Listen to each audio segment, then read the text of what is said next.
Salut tout le monde, ici Plax pour Giants France. Je vais faire une vidéo décryptage d'une action que j'ai trouvée très sympa dans le match, la victoire contre les Eagles.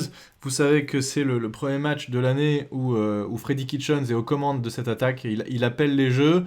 Ils ont eu très peu de temps pour se retourner entre le moment où Garrett a été viré et où Freddie Kitchens a repris le lead de cette attaque, est devenu coordinateur offensif. Et ils ont quand même mis en place certains jeux. Alors on l'a déjà dit avec Thiergo dans le podcast, globalement le cahier de jeu n'a pas changé, mais peut-être que les combinaisons, la manière d'appeler les jeux, le lancement de certains jeux, on a vu beaucoup de jeux qui étaient plus profonds. Alors pas forcément, la balle n'était pas forcément lancée plus profond, mais en tout cas les receveurs couraient des tracés plus profonds, ce qui a tendance à libérer les joueurs un peu plus courts et avoir un peu plus de terrain pour courir. En tout cas là on a une double action, c'est à la fois un flea flicker et à la fois un tight end screen, pardon. Et donc, je crois pas avoir déjà vu cette combinaison de ces deux actions en un seul et même jeu. Donc vraiment, c'est en deux temps. D'abord un flea flicker et ensuite un tight end screen. Alors le flea flicker, c'est quoi? C'est quand le quarterback fait une remise au running back, ici c'est Saquon Barkley, et que le running back court un tout petit peu et se retourne et lui rend la balle. Vous allez voir que là ça va être fait assez rapidement.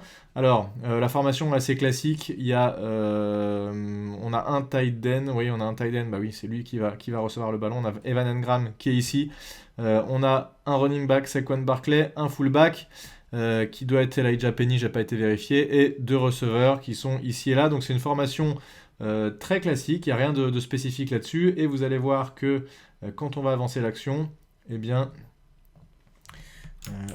on avance un tout petit peu, là, donc Daniel Jones se retourne, il fait la remise, donc là c'est pas une feinte de remise, c'est vraiment il fait la remise au running back, et regardez aussi ce qu'on va voir ici, c'est que les deux receveurs font des tracés très profonds, puisque là tout ce qu'ils veulent faire en fait les receveurs, c'est emmener leur défenseur le plus loin possible de l'action, puisque l'action va se situer dans une zone courte comme ça, donc tracé logique des receveurs, on court au fond du terrain et on oblige les deux corners à tourner les épaules, à regarder de ce côté-là et donc à ne pas voir ce qui se passe sur l'intérieur du jeu. On les oblige à regarder à l'extérieur et on les emmène le plus loin possible. Voilà, donc c'est la dernière fois qu'on parlera des receveurs sur ce jeu, puisque la suite, donc je vous l'ai dit, c'est d'abord une remise. C'est pas une feinte de remise, mais c'est vraiment une remise qui va avoir lieu sur Saquon Barkley. Donc là j'avance un peu, voilà, Saquon Barkley de la balle. Alors en général ce qui se passe sur les flea flickers, c'est que le running back va avancer un tout petit peu plus pour vendre un tout petit peu plus la course, pour faire croire vraiment que c'est une course. Là ici, Saquon Barkley, dès qu'il a le ballon,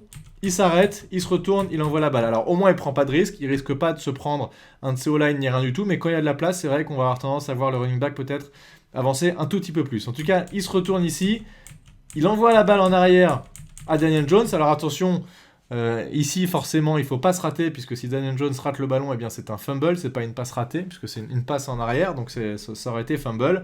Donc là, première partie de l'action terminée, flea flicker. Et là regardez, ce qui est extrêmement important, c'est de faire croire aux défenseurs que ça va être une passe potentiellement en passe longue, on l'a vu avec les deux receveurs qui partent au bout, mais ici pour Evan Engram, c'est de faire croire qu'il va rester au bloc pendant un maximum de temps possible. Donc là il est en train de bloquer, mais alors je ne sais pas s'il aurait été capable de bloquer beaucoup plus longtemps, mais quoi qu'il en soit, son but c'est vraiment de faire croire qu'il va continuer à bloquer, alors qu'au final, tout est une question de timing ici sur ce jeu. Au moment où Daniel Jones va recevoir le ballon, Evan Engram va venir se rendre disponible ici pour une petite passe juste au-dessus du défenseur. Et c'est là où il va avoir une screen, puisque vous allez voir aussi que les autres O-line vont aussi s'arrêter de bloquer et vont venir, aussi arrêter de bloquer les défenseurs directs, mais vont aller bloquer au second rideau et vont laisser passer leurs défenseurs. Le but pour le quarterback, ça va être de laisser les défenseurs venir à lui. Et vous allez voir que l'intégralité quasiment de l'O-line va venir bloquer et vraiment faire un mur pour Evan Engram. Donc là, il faut vraiment vendre le jeu. Il faut faire croire au maximum à toute la défense des Eagles que ça va être une passe longue.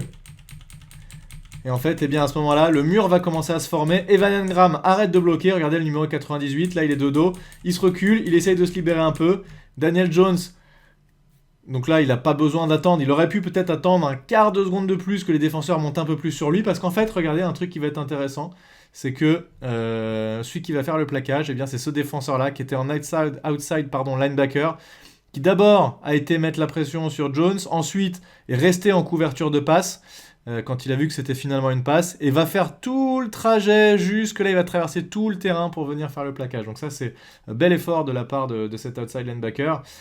Et donc, si on continue un peu, la Daniel Jones qui voit que Evan Engram est libéré, puisque Evan Engram, forcément, il a laissé, comme on l'a dit, il a bloqué, puis il a volontairement laissé passer le défenseur. À ce moment-là, eh bien, Engram récupère la balle, et là, les O-line ont laissé passer aussi leur défenseur direct, et donc vont pouvoir faire un mur pour Evan Engram. Alors, ce qui se passe forcément à ce moment-là, c'est que, eh bien, on a une vraie différence de poids, puisque les O-line vont venir bloquer sur des corners, peut-être des linebackers, mais principalement des corners, des safety.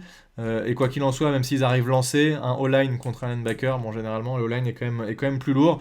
Et là, on voit que Andrew Thomas, il n'a pas de mal ici à faire son bloc.